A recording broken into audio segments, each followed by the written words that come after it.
Welcome to another episode of Quick Productivity Tips, where we dive into the tips and tricks to make your digital life easier.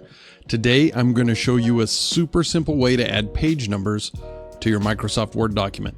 Let's get started. First things first, let's get to where we need to be. Open up your Microsoft Word document and head over to the Insert tab. Slide on over to Header and Footer, and you will see Page Number. When you click on Page Number, you're going to be presented with a number of options, and these are all positioning options. That is, where do you want the page number to appear on your page? Top of page, bottom of page, in the page margin, or the current cursor position. Let's go with bottom of the page because that is kind of a standard for page numbers.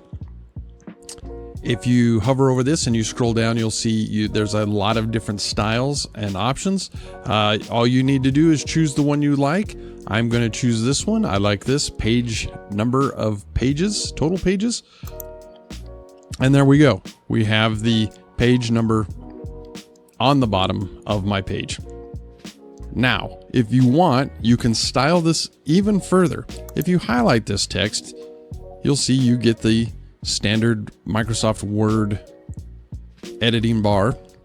So you can bold it, italicize it, change the font size, change the font color, actually realign it, as well as again, if you highlight it and come all the way back up to the Home tab, you now have access to all of these tools as well, which you can use to change the style and look of your page numbers.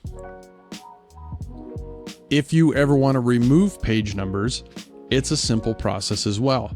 Head on back to the Insert tab, slide over to Page Number, click on it, scroll down, and you'll see Remove Page Numbers. Click on that, and just like that, your page numbers are gone. Thanks again for watching. I hope this helped you out. We'll see you again soon. Goodbye.